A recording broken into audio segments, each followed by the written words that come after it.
Brabant is, dames en heren, een provincie die zich op een aantal dingen voorbereidt.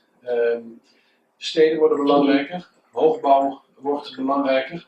En we zullen echt van Brabant stad geen New York maken, denk ik. Maar toen ik niet zo heel lang geleden, en dat viel een beetje toevallig samen, zag dat in Eindhoven in een van de hogere gebouwen een brand uitgebroken was, heb ik nadien met de brandweermensen van de veiligheidsregio wel eens gevraagd: wat hebben jullie daar voldoende grip op? Toen heb ik overigens geleerd dat er grote zorgen waren bij de brandweer over de manier waarop bouwkundige adviezen, brandveiligheidsadviezen tegenwoordig worden gegeven. Men huurt daar tegenwoordig allerlei bureaus voor in, vaak van commerciële aard. De vraag is eigenlijk of dat nou zo verstandig is. I'm the director of the Fire Safety Engineering Group here at the University of Greenwich in London.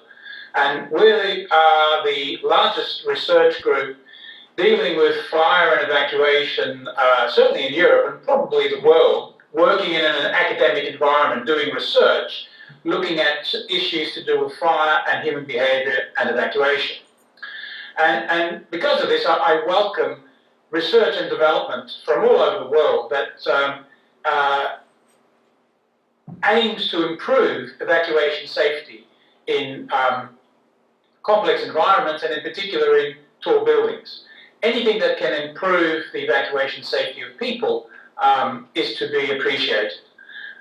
We've studied a lot of past disasters and fires where we've tried to understand what was happening to people during the evacuation process. And in some cases, people are simply trapped. They cannot find a way down out of the building. And one example of this is the World Trade Center disaster in New York from 2001. And in this particular disaster, over 1,000 people lost their lives, not because they were injured by the impact of the aircraft into the buildings, simply because they could not find a way down out of the buildings. Now that's an extreme situation in the World Trade Center, but it does happen that evacuation routes, your best plans, may not work in the event of a disaster. And actually, very close to where I am today, here in London, only a few kilometres away from me, is a town called Camberwell.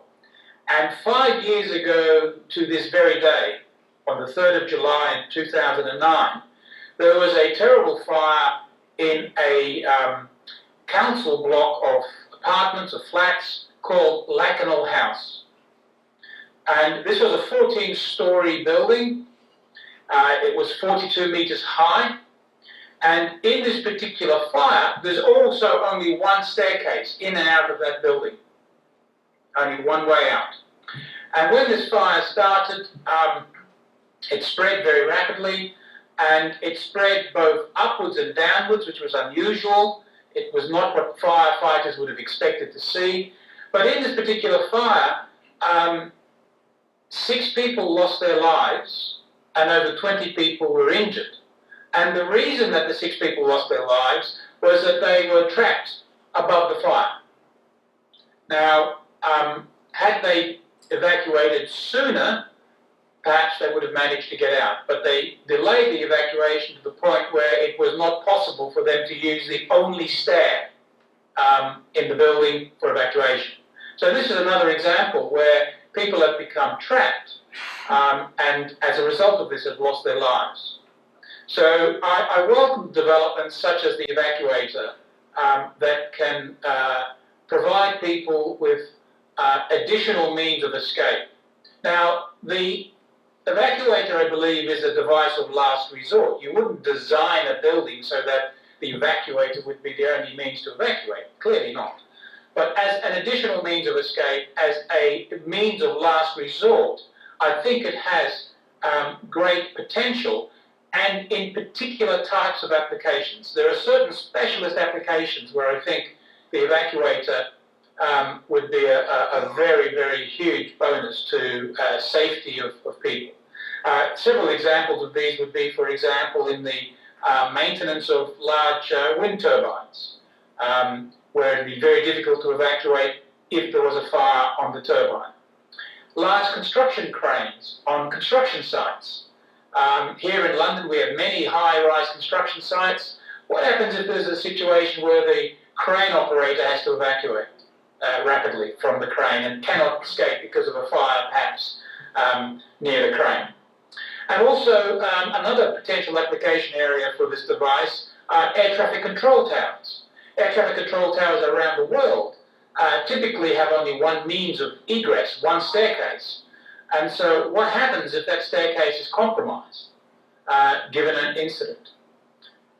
So these are just some examples of where I believe the evacuator could have great potential in providing means of egress in particular situations.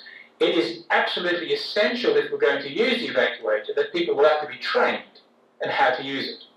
And the training isn't simply going to be read a book about how to use it. I think you would really have to do it to gain the confidence in using it. But if you have sufficient training, then I think the device could be of great benefit in specialist applications where evacuation could be compromised due to the loss of the sole means of escape. So I hope that you will witness this demonstration in a few minutes. I hope you'll enjoy it. And I would like to congratulate again the developers of the evacuator for coming up with this innovation. Thank you very much.